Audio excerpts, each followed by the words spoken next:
Okay, thank you so much for joining us here today. Welcome to the channel. Okay, ngasi daw si August lagi weekly reading ni poco nung tuwi matu ini yenga do ni ko. Anto na Sunday da poco na Sunday da click to bro Monday da poco na Monday da click to bro so on and so forth. Timestamp ko de mag description box da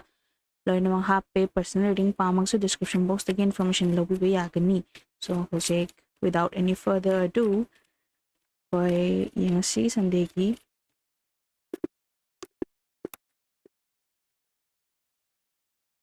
Okay, so hujik tari si sige tari ko. Ahambada career gi matang do hujik se career gi matang se kitang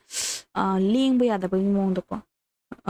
Sunday po po jing sige ko. Career se hujik thabak tawra bo ay kaya natraga hujik career lambi siyem bagi chat iba ko. Mayam ama Sunday po po kudi mag thabak tawra habi aro Sunday po po kudi mag thabak tawra habi aro do ka so career line sida hujik tari se. Ling mangam da ba progress se iu udaba ai changsing khala ngam daba nung ola laibe mong da dune ko urise sigi reverse card ama tare sina takpadi which se amna stability je phangdre duga aina pamba jaga je ko sida yoba ngam daba aina pamba panthung je yoba ngam daba duna yona chat ke abju ngam daba adune urise ko career gi matang sida aduga makata ni yengba se tare se ngo si kapso cup option khara thok male hojik se ko option khara available orak male do sigi option available or bis kar makhan do na ka do no wakha khara charang na bugum se khara oi ko do makha ni yeng bada kitang okay nak se wakhal jo hojik la ibo option ate je kitang too good to be true or ba ko sido ai chala jer khola je do si je ai no hojik tori sidagi hena budi phai adu eraga so what if ai ba wakal da bhab pangsa saga poira madi what if hojik to ijin hena phobor mad mane kitang wakal charang na bukot pa confused chat pa du mong je uye buko aduna hojik tari si wak ingangang gano habsin matare ko wak ingangang gano tumni lon mo observe to mingonda yamna hai isagi kama hani ai apaba mingonda haido ga mina hena keno to ba mina khangtok khaga mina phatana silak pa haitare ne ko ai di mi yam phatte habi wana te ko doraga jo chances edum leidana mi gi mi eng chang mani khande du na mi ngonda yare gi gi phaba wa se haido uranu habi sima tare ko aduga du gi makata ni gi bada hojik se financially ju kitang bad habits kara kan to male Sunday ki se bad habits kara adopt ta ore ko aduna financial kitang char paisa di chat pani khangde entraga bad habits to gi duda pesa je thada ba khotpa du gi mong se hapet ui duga makha ta ba de yenga si makha ta ba du star se hojik se financial je kitang awa ba gi saktam kitang di ui ko habadi pesa jar chapani hangde ko pani hangde du gi adu chat pa da thawai di nong ai te ba thawai nong ai traga su thing ba su ngam da ba du mong se du mai no ui ko then financially kitang chikshin biro bad habits ne na ju siang na su ure du na kitang chikshin biro awana nang dri ngai ta yam kana warni ya du jara herani habi wana ta budu su tangkak ama laidana sigi tangkak silandri da kitang section biro kitang break paro duni career ga financial gi do laira mathang da love life gi da pha punna ba phaw bai mon tawi kitang thwai nongai ta khota ba lai khana chena ba mari mara yen aba wakhal da khana chena ba direct khatna ba makna traga zo wakhal jai di internal fight internal argument khar lai ba mong da na oi ko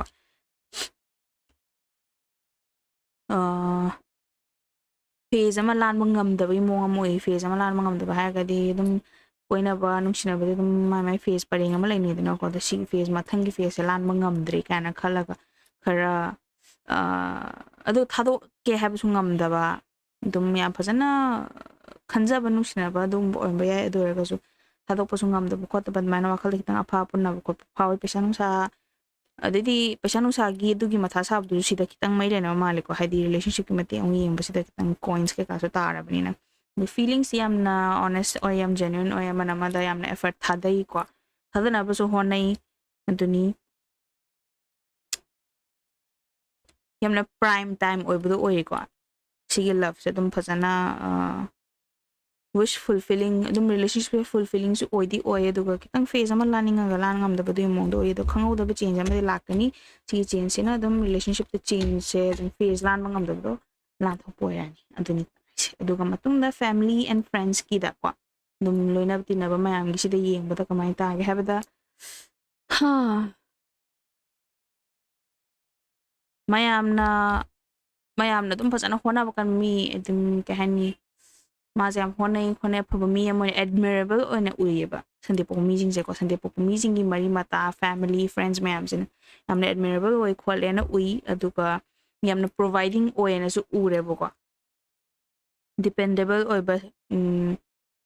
individual oina ureba aduga hojikse imung manung gida ke imung manung gi daw ya do khot obasu khara ui aduga imung manung da kitang khana chaina ba wa khara sangat na khot na basu kitang ui ado sidi imung khudi mak to ngatan aduna yam ka hana sidi khajan rasu yai jana ingna tapna dum imung gi ahan na malai ba male sigi ahan sika kitang ahan adi male senior adi baba gumba kaka adi kaka ya ba cho gumba leidana ko hadi male figure di oine ba ado male figure se kitang wa sangat na ni khangde mani khangde misunderstanding gumba khara leina rakpa duna khana chaina bagi possibility se leidi lei ko khana chaina ba di dum sigi card sina dubu yam kana sathiba dumaina taba thosigi maram dagi yamna akai bo rak pokolok padi mong di ude dubu tang sauna ba khotna ba dugi mong khar uye ba dune batars aduga maybe si friend circle so be ko thaji gi duman leira and finally tunga sagi options consider tawe khotle hai dana ko options khar consider tawbagi career gi matang sida atop options ai si tawba top new option lakpa si mai tawbadi kwai tawba mana khal jakar khale adu sigi option je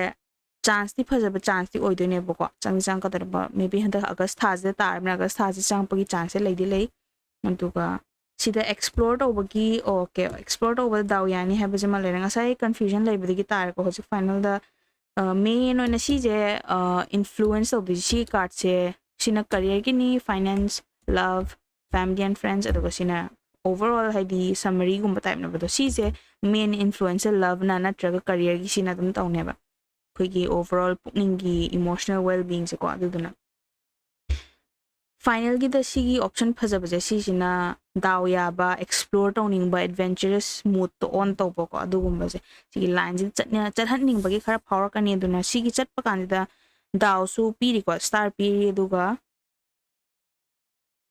happy ending su lai si daw ya kan ni happy su tare aduna chance yeng ba yai anoba laiba opportunities da tani sandi ki tare se mathang da khuni yeng dai se monday gi ni monday gi ke lege ha pa mi yeng to je ndak tha si ki si da ko august tha si da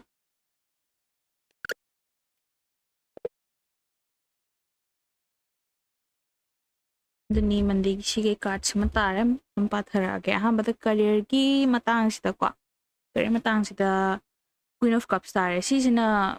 opportunity je lady lay opportunity je de nak daw ya pani khang de man khang di kitang daw je kitang yam na ya na u bangi mong toy ba gas tha sida adu daw ya bangi mong je du kitang kitang hai poi je phanam de are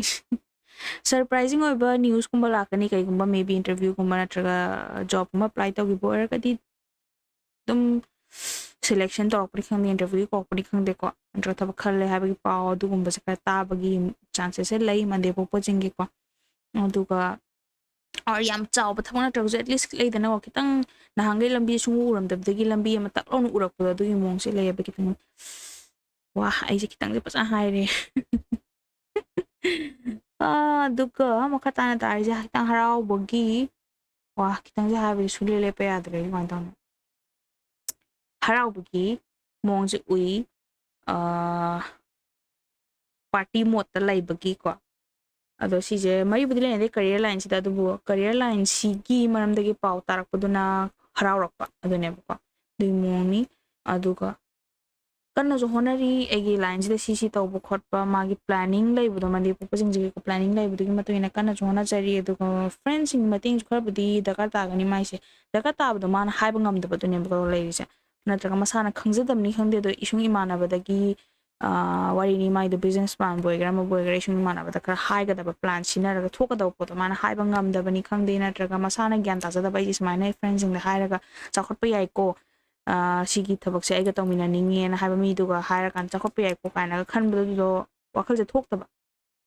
duduna friends ing mating logada masana khangdabagi ꯃꯊꯟꯗꯅ ꯄꯃꯥꯗ ꯋꯥꯔꯒ ꯊꯥꯡ ꯄꯥꯏꯔꯒ ꯍꯥꯏ ꯂꯩꯕꯗꯣ ꯑꯗꯨꯒꯤ ꯃꯑꯣꯡꯗ ꯎꯏꯌꯦꯕꯀꯣ career ꯂꯥꯏꯟꯁꯤꯗ opportunity ꯐꯖꯕꯁꯨ ꯆꯪꯉꯛꯀꯅꯤ ꯑꯗꯨꯒ ꯑꯣꯄꯣꯔꯆꯨꯅꯤꯇꯤꯒ ꯂꯣꯏꯅꯅ ꯃꯥꯒꯤ ꯁꯥꯏꯗꯇ ꯁꯥꯏड ꯍꯁꯜ ꯍꯥꯏꯔꯤꯁꯤꯅ ꯁꯥꯏड ꯕꯤꯖꯤꯅꯦꯁ ꯑꯣꯏꯒꯦꯔꯥ ꯑꯃ ꯑꯣꯏꯒꯦꯔꯥ ꯁꯥꯏड ꯏꯟꯀꯝ ꯂꯥꯛꯅꯕꯒꯤ ꯑꯗꯨꯒꯨꯝꯕꯩ ꯃꯔꯝꯁꯦ ꯃꯥꯅ ꯃꯁꯥꯅ ꯄꯨꯊꯣꯛꯆꯕꯗꯤ ꯌꯥꯏ ꯑꯗꯨꯒ ꯃꯁꯥꯅ ꯒ꯭ꯌꯥꯟ ꯇꯥꯖꯗꯕꯅꯤ ꯈꯪꯗꯦ ꯁꯤꯡꯅꯕꯗ ꯍꯥꯏꯕ ꯉꯝꯗꯕꯅꯤ ꯈꯪꯗꯦ ꯑꯗꯨꯒꯤ ꯃꯑꯣꯡꯁꯦ ꯂꯩꯌꯦꯕ ꯑꯗꯨꯅꯤ ꯑꯗꯨꯒ ꯃꯈꯥ ꯇꯥꯅ ꯐꯥꯏꯅꯥꯟꯁꯤꯌꯦꯜꯂꯤ ꯈꯤꯇꯪ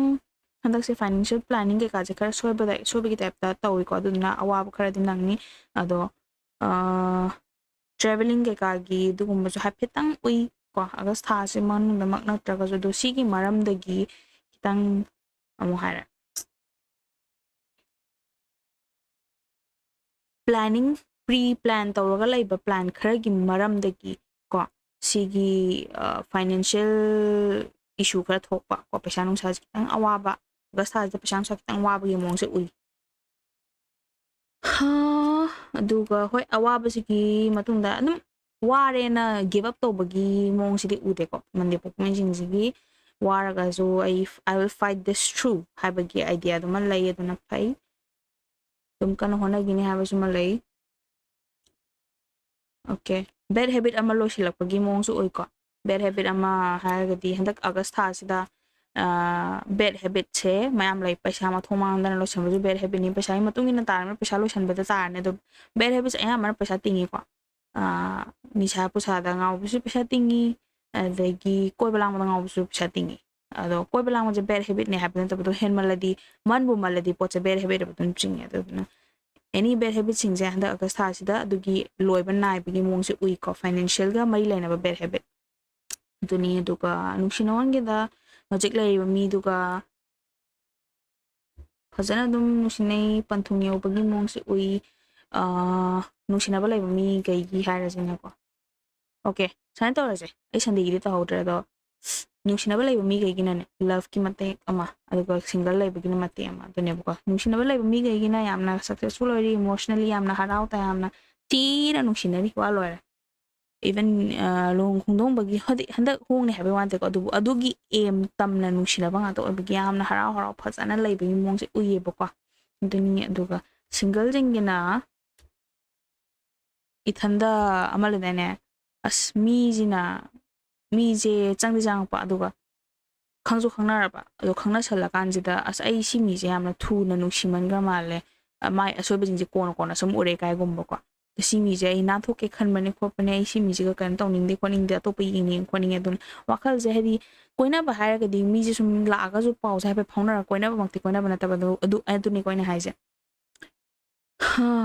ꯑꯗꯣ ꯃꯤꯉꯣꯟꯗ ꯆꯤꯠ ꯇꯧꯕꯃꯛꯇꯤ ꯊꯣꯛꯑꯣꯏ ꯑꯗꯨ ꯑꯣꯏꯔꯒꯁꯨ ꯀꯣꯏꯅꯕ ꯆꯤꯡꯗꯕꯅꯤꯅ ꯃꯤꯅꯁꯨ ꯍꯛꯇꯣ ꯂꯩꯇꯦꯀꯣ ꯋꯥꯔꯤ ꯕꯣꯕ ꯑꯗꯨ ꯑꯣꯏꯔꯒꯁꯨ ꯁꯨꯝ ꯅꯨꯡꯉꯥꯏꯕꯤꯗꯕꯗꯣ ꯑꯗꯨꯒꯨꯝꯕꯒꯤ ꯍꯥꯏꯗꯤ ꯃꯊꯟꯇ ꯀꯣꯛꯁꯦ ꯆꯥꯛꯄꯩ ꯃꯑꯣꯡ ꯈꯔ ꯇꯧꯔꯤ ꯑꯗꯣ ꯅꯨꯡꯁꯤꯅꯕ ꯂꯩꯕꯈꯩ ꯁꯤꯡꯒꯜ ꯅꯠꯇꯕꯈꯩꯗꯤ ꯌꯥꯝ ꯊꯤꯅ ꯍꯔꯥꯎ ꯍꯔꯥꯎ ꯂꯩꯔꯤ ꯂꯨꯍꯣꯡ ꯈꯣꯡꯗꯣꯡꯕꯒꯤ ꯈꯔꯗꯤ ꯂꯨꯍꯣꯡꯗꯣꯡꯕ ꯊꯣꯛꯄ ꯌꯥꯏ ꯂꯨꯍꯣꯡꯗꯣꯡꯕꯒꯤ ꯄꯦꯖꯇ ꯈꯣꯡ ꯊꯥꯡꯖꯤꯟꯕ ꯌꯥꯏ ꯑꯗꯨꯅꯤ ꯌꯥꯝꯅ ꯐꯨꯜꯐꯤꯂꯤꯡ ꯑꯣꯏꯕ ꯔꯤꯂꯦꯁꯟꯁꯤꯞꯇ ꯂꯩꯔꯦ ꯄꯨꯔꯥ ꯐꯖꯕ ꯀꯥꯔꯠ ꯉꯥꯛꯇꯅ ꯇꯥꯔꯤꯁꯦ ꯌꯦꯡꯉꯣ ꯁꯤꯅꯦ ꯁꯤ ꯀꯥꯔꯠꯁꯤꯅꯦ ꯇꯥꯔꯤꯕ ꯁꯤ ꯂꯨꯍꯣꯡꯕꯩ ꯀꯥꯔꯠꯅꯤ ꯁꯤꯁꯦ ꯑꯗꯒꯤ ꯁꯤꯅ ꯅꯨꯡꯁꯤꯅꯕꯩ ꯀꯥꯔꯠꯅꯤ ꯑꯗꯒꯤ ꯁꯤꯅ ꯐꯨꯜꯐꯤꯂꯤꯡ ꯔꯤꯂꯦꯁꯟꯁꯤꯞꯇ ꯍꯦꯄꯤ ꯑꯦꯚꯔ ꯑꯥꯐꯇꯔ ꯀꯥꯔꯠꯅꯤ ꯑꯗꯨꯅ ꯌꯥꯝ ꯊꯤꯅ ꯐꯖꯕ ꯀꯥꯔꯠ ꯉꯥꯛꯇꯅꯤ ꯇꯥꯔꯤꯁꯦ ꯏꯃꯣꯁꯅꯦꯜ ꯁꯇ꯭ꯔꯦꯡꯁꯨ ꯌꯥꯝ ꯂꯩ ꯍꯥꯏ ꯁꯤꯒꯤ ꯁꯤꯡꯒꯜ ꯅꯠꯇꯕ ꯀꯩꯒꯤꯅꯤꯀꯣ ꯑꯗꯨꯒ ꯁꯤꯡꯒꯜ ꯀꯩꯒꯤꯅ ꯇꯥꯔꯤꯁꯦ ꯑꯩ ꯑꯇꯣꯞꯄ ꯑꯦꯗꯚꯦꯟꯆꯔꯁ ꯑꯣꯏꯅꯤꯡꯉꯦ ꯑꯇꯣꯞꯄ ꯌꯦꯡꯅꯤꯡꯉꯦ ꯍꯥꯏꯕꯒꯤ ꯀꯥꯔꯠꯅꯤ ꯁꯤꯅ ꯑꯗꯒꯤ ꯑꯩ ꯋꯥꯡꯅꯤꯡꯗꯦ ꯍꯥꯏꯕꯒꯤ ꯀꯥꯔꯠꯅꯤ ꯑꯗꯨꯒ ꯁꯤꯅ ꯍꯥꯏꯗꯤ ꯑꯆꯨꯝ ꯑꯔꯥꯟ ꯌꯥꯝꯅ ꯈꯥꯏꯕ ꯈꯣꯠꯄ ꯑꯁ ꯍꯥꯏꯗꯤ ꯃꯤ ꯑꯁꯣꯏꯕ ꯊꯤꯅꯤꯡꯕꯗꯨꯅꯦꯕ ꯃꯟꯗꯦꯁꯤꯡ ꯁꯤꯡꯒꯜꯁꯤꯡꯁꯤꯅ ꯇꯧꯔꯤꯁꯤꯕꯣ ꯃꯤ ꯑꯁꯣꯏꯕ ꯊꯤꯅꯤꯡꯕꯗꯣ ꯑꯔꯥꯛ ꯃꯤꯒꯤ ꯑꯁꯣꯏꯕ ꯊꯤꯅꯤꯡꯕ ꯑꯗꯨꯅꯦꯕ ꯇꯧꯔꯤꯁꯦ ꯑꯗꯨꯅꯤ ꯃꯤꯗꯨꯅ ꯐꯅ ꯈꯟꯖꯩ ꯈꯣꯠꯂꯤ ꯈꯪꯉꯒꯁꯨ ꯑꯁꯣꯏꯕ ꯌꯥꯝ ꯊꯤꯅꯤꯡꯉꯦ ꯐꯦꯃꯤꯂꯤꯒꯤ ꯃꯇꯥꯡꯗ ꯋꯥ ꯀꯌꯥ ꯉꯥꯡꯒꯅꯣ ꯍꯥꯏꯔꯦ ꯍꯟꯗꯛ ꯐꯦꯃꯤꯂꯤꯒꯤ ꯑꯐꯕ ꯗꯥꯎ ꯌꯥꯒꯗꯕ ꯈꯣꯠꯀꯗꯕ ꯈꯔ ꯊꯣꯛꯀꯅꯤꯀꯣ ꯅꯤꯌꯣꯝ ꯆꯨꯝꯅ ꯆꯠꯂꯨ ꯑꯍꯜ ꯂꯃꯟꯅ ꯍꯥꯏꯕ ꯇꯥꯎꯅ ꯍꯥꯏꯔꯤꯀꯣ ꯑꯗꯨꯒ ꯐꯦꯃꯤꯂꯤꯒꯤ ꯃꯔꯝꯗꯒꯤ ꯗꯥꯎ ꯌꯥꯒꯗꯕ ꯄꯣꯠ ꯑꯃꯗꯒꯤꯅꯦ ꯆꯠꯄ ꯍꯥꯏꯕꯗꯤ ꯗꯥꯎ ꯌꯥꯒꯗꯕ ꯍꯥꯏꯌꯦ ꯑꯩꯒꯤ ꯏꯁꯥꯒꯤ ꯌꯥꯝꯅ ꯀꯥꯟꯅꯒꯗꯕ ꯃꯇꯤꯛ ꯆꯥꯒꯗꯕ ꯄꯣꯠ ꯑꯃ ꯂꯩꯕꯁꯤꯗꯒꯤ ꯐꯦꯃꯤꯂꯤꯒꯤ ꯃꯔꯝꯅ ꯐꯦꯃꯤꯂꯤ ꯏꯁꯨ ꯐꯦꯃꯤꯂꯤ ꯔꯤꯖꯟꯁꯀꯤ ꯃꯇꯨꯡ ꯏꯟꯅꯀꯣ ꯁꯤꯒꯤ ꯗꯥꯎꯒꯗꯕ ꯄꯣꯠꯁꯦ ꯊꯥꯗꯣꯛꯑꯝꯃꯒ ꯐꯦꯃꯤꯂꯤꯅ ꯍꯥꯏꯕꯒꯤ ꯃꯇꯨꯡ ꯏꯟꯅ ꯑꯗꯨꯝ ꯀꯣꯛꯅꯗꯔꯒ ꯑꯗꯨꯝ ꯃꯣꯏꯅ ꯍꯥꯏꯕ ꯇꯥꯔꯒ ꯑꯗꯨꯝ ꯆꯠꯄꯒꯤ ꯃꯑꯣꯡꯁꯦ ꯎꯏꯀꯣ ꯑꯗꯣ ꯁꯤ ꯂꯩꯔꯤꯁꯦ ꯑꯗꯣ ꯇꯨꯡꯗꯗꯤ ꯑꯗꯨꯝ ꯐꯦꯃꯤꯂꯤꯅ ꯍꯥꯏꯕ ꯏꯟꯕꯗꯨꯅꯗꯤ ꯑꯗꯨꯝ ꯀꯣꯟꯅ ꯀꯩꯅꯣ ꯇꯧꯔꯛꯀꯗꯣꯏꯅꯤꯀꯣ ꯍꯥꯏꯕꯗꯤ ꯌꯥꯝꯅ ꯇꯣꯛꯁꯤꯛ ꯐꯦꯃꯤꯂꯤ ꯑꯣꯏꯔꯗꯤ ꯈꯪꯗ꯭ꯔꯦ ꯑꯗꯨꯕꯨ ꯃꯌꯥꯝꯒꯤ ꯅꯣꯔꯃꯦꯜ ꯑꯦꯚꯔꯦꯖ ꯐꯦꯃꯤꯂꯤꯗ ꯑꯣꯏꯔꯒꯗꯤ ꯐꯦꯃꯤꯂꯤꯅ ꯍꯥꯏꯕꯗꯣ ꯏꯜꯂꯒ ꯑꯗꯨꯝ ꯗꯥꯎ ꯌꯥꯔꯛꯀꯅꯤ ꯃꯌꯥꯝꯅ ꯑꯗꯨꯝ hoi adum daw yarakani aduni taris. Just fight through it, and hoji pukning le yamna iwar pa power do khalerga pharakani aduni taisi family gi da khana sana ba su pakta de family gi aya matam da provider family gi yam khan ba mi se dum main tai ko mandi jing je family gi khara khali family gi dam to hotna ri have dom tai aduga ano no ba isa gi si ju tawning kana di khan ba aduga taw ba se direct action on taw ba di khang ngam da ba family gi matang da dine patai sa daw ya bu ko pe lai family matang da the overall je regret obigi cards khar le handak thas da tu sida ta su da ko chance khar mang mu khot pa family gi hai ba in na ba hana ba chance khar mang bu cards ta re adu sida kitang regret lai gani aduga regret se regret sina puning de amna wahan ba internal arguments khar lai gani aduga lengba ai je leng song ngamdre ai gi career line dari khangte ki punsi si dai si sule le entre mi te nai ngodi lamjel lo na hanto ka ai ti thanda puning da yam tina waza bu dum bogi mons khar oi do ga so yam kanna wa kanu patience dum lai wa ai gi matam dai ai gi mai pak pagi da dum lakani na so hai ri ko ai gi daw ya bu dum lakani aduni tar se Monday gi si da loir English se Tuesday gi handa ka start ke le bi si so sige tare Tuesday gi se hobda ki career gi matang sida hojik tawriba tabak se maybe kitang pam da bara natraga khara awabu gumba nang gumba dung mong se ui ko duduna si thado ga absung da kaina da financial help se financial pura bhar puri se si hojik chatliba line jin oidene pa or maybe career line chalaga ju si line se pam dra ju si line si tanga ya sa oi kana khanbudo di mong na ko lai se duna sigi line si tana today ti ate ju kem lai tek mai to ba to ai si ti yam de ware dune ba khalse to mana khalli ko adu ba khalse to mana khalla ga su makhatan hadi financially anta si daw ya do ba lai na su tare ko financially daw yam yani pisam sa sa chang ka do kol ka do ba thaba ingkang thodo wa thokhar lai ma lai pesa chang ka do ba ko to ba gi ko duni daw sa khara dum yar kani adu ba paisa chang pa ga loina na ne wakhal khara nuai ta ba thodo su thok pa yai ko चीजे group की ओना general reading ने याम करना specific ओ shallow का जो चाना दब मैं हम सु योर कने को मी खरा तंग चाना ब खरा चाना दब मैं तुम योर कने दुना याम का है स्पेसिफिक ओय दबि तुम ओवरऑल द नेवर जो पाइ से हा दुका फाइनेंशियली होय दावयानी दुमा लायरा अदुगा अरेंबो ओय द पादबदा नुआइना इसा नुआइनिंग बगी पैसा नुसा यामना दुदा ngat thada bu khot bu kitang duda lepo hairi duga thabengang pesa tanna ba hona ba du gumba kitang mayan jalo mayam na su apo mi ngi yang kani atama lera nung sinong gida patience le on hairi maybe si je anima single di ki su duga relationship le bagi ju lo anima ta dum apply to ba ya nga ta ko patience le yo ngai ba ta kal haise ado single le baga isi na hojik se hangde mo na khanja mi se Mona खंजब Mize होजिक से याम कन्ना मोगा नक्सना बकी मोंग से उदे बको अदुदना यार के दिवांगनो मोना खंजब मीजे तम तम ना माई मना का लाक की दुम बगी लंबी सीधी लैरे अदुबु पेशेंस लयु इमोशनली स्ट्रांग ओयो अदुगा मतम लाकनी कुइररोय ना हाइरे को सिंगल जिंगिनी को हाइसे एडवेंचरस ओरा ओ दुगा जिग मीजे लाप गांदने माजे कहानी मकोट पाबिरक यामना एडवेंचरस ओबा ट्यूसडे गी सिगी वाखलोन दो दु मोंदो उटलो हाबद अदमाय ने भाई जो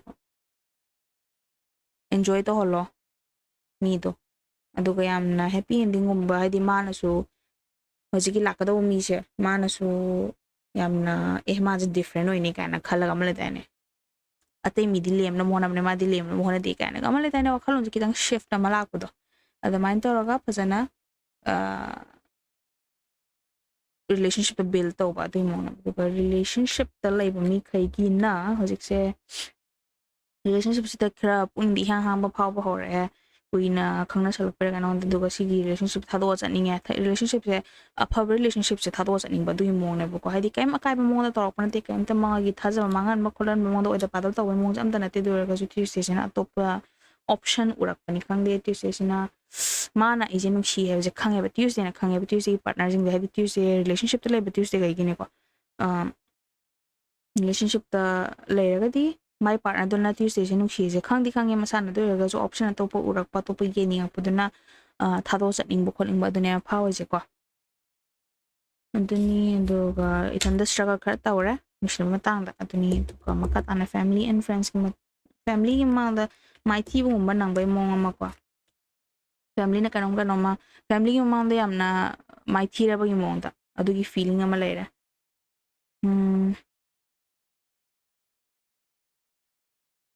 andak family daw ya ba khot patha ba ingang paisa nung sa mi na mateng pang da khot ba lai ba mali natra mi na paisa pu sing to po ba adu mo paisa ki matang da ko family ki na aduga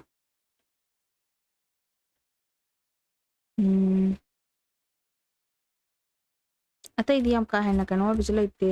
family ki dum regular ba khar mi khana ba khona ba imu nong ki khar ya sound na ba khona ba argument khar lai ba dune tai se di am thina common finally life the ichat edi ileng leng dra mo ang changjang e khot ke si mo pham ste ji leng mangam dre ai jam na kani aigi isung imara ba di engwadi henga kare aina le hore ha bagi feeling ama lai ba male hojik overall life ki wakalon khala es ai punsi je kaina khanjalura kanda ko aduni ithanda pasaw do sawning ni dunia du bo sigi pasaw sawning ba ja atu matam da august tha loiram dai gum ba hadi august tha sima di dum overall le na do sigi last card oi bani na ne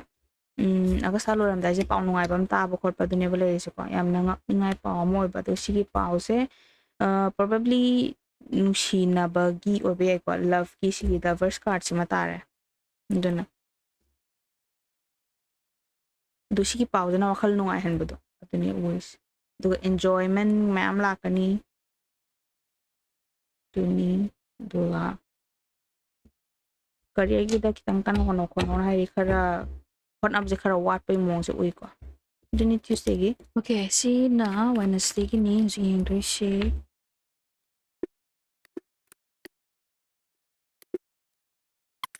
ha career ki matang da Wednesday pokpa sing sigi lai ri se mo je hojek se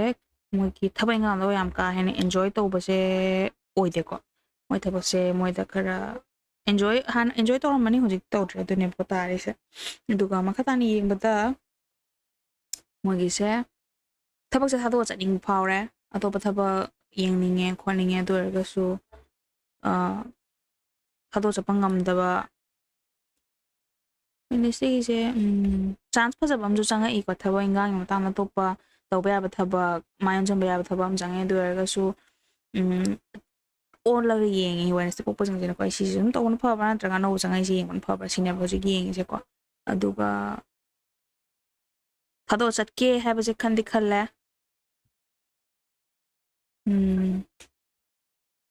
hu jat li ba line si da ko thadok ninge ba adugi do tare duga daw je khar dia den dak se daw ya da ba mo je khar ui daw ya de thabai ngang ma tang ni ko ai se niyom chumna chalo na hai ko niyom chumna dum chalaga daw se masam thang yar kan hujikin daw ya de do niyom chum chalaga de daw yar kani le mana khara uri career gi matang da khara di fight to bom jang ni fight to ba har ba di mi thang gi phuna ba ban te ko do ga so aina pam ba thabu taw na hona ba khara kanna hona ba du ma mo ma changi financial matang sida handak se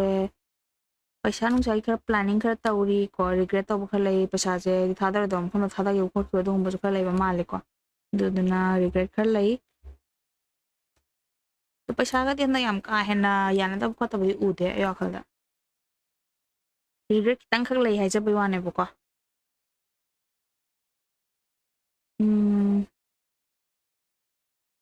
duka se tare se star lai maybe sigi chang ko de thabak chang ko de opportunity ama ano ba opportunity yengi chalage khalli kholi ha je sei sida chalage ha ba di maybe thabak pura thadok tra ga jo ji ano ba opportunity je phajana mai onjen ge khot ke khan ba thabak se ani mo pulap to ba ya ba thabak on ba yai am jana side business ko bo ra ga jo ka duna si gum ba gi thabak sida ama ano ba changa ibo opportunity da si ano opportunity sida gi paisa no sa chang ka do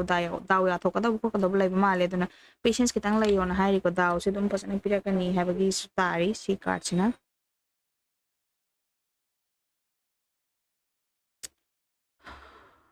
ꯅꯨꯡꯁꯤꯅꯕꯒꯤꯗ ꯇꯥꯔꯤꯁꯤ 오케이. 커플ꯁꯤꯡꯒꯤ ꯍꯥꯟꯅ ꯍꯥꯏꯔꯒꯦ. ꯀꯄꯜꯁꯤꯡꯗ ꯑꯗꯨꯝ ꯐꯖꯅ ꯍꯔꯥꯎ ꯇꯌꯥꯝꯅ ꯑꯗꯨꯝ ꯐꯖꯅ ꯅꯨꯡꯁꯤꯅꯔꯤ. ꯑꯗꯨꯒ ꯑꯅꯤꯁꯨꯕꯅ ꯅꯍꯥꯟꯈꯩꯁꯦ phase ꯑꯃ ꯂꯥꯟꯅ ꯍꯥꯏꯗꯤ ꯐꯦꯖ ꯂꯥꯟꯕ ꯉꯝꯗꯕ ꯇꯥꯡꯀꯛꯁꯤꯃ ꯑꯩꯈꯣꯏꯒꯤ ꯁꯤꯒꯤ ꯑꯋꯥꯕ ꯅꯠꯇ꯭ꯔꯒ ꯃꯔꯩ ꯌꯦꯠꯅꯕꯒꯤ ꯇꯥꯡꯀꯛꯁꯦ ꯂꯥꯟꯊꯣꯛꯄ ꯉꯝꯗ꯭ꯔꯦ ꯈꯣꯠꯇ꯭ꯔꯦ ꯀꯥꯏꯅ ꯈꯜꯂꯝꯕꯒꯨꯝꯕ ꯂꯩꯔꯝꯕ ꯌꯥꯏꯀꯣ ꯑꯗꯣ ꯁꯤꯒꯤ ꯍꯟꯗꯛꯁꯤꯗ ꯆꯠꯂꯧꯔ ꯂꯥꯟꯊꯣꯛꯈꯤꯕꯒꯤ ꯈꯪꯌꯥꯡ ꯌꯥꯡꯕꯒꯨꯝꯕ ꯑꯗꯨꯃꯥꯏꯅ ꯐꯥꯎꯕꯒꯤ ꯃꯑꯣꯡꯁꯦ ꯎꯏꯌꯦꯕꯀꯣ. ꯑꯗꯨꯒ ꯃꯈꯥ ꯇꯥꯅ ꯌꯦꯡꯕꯗ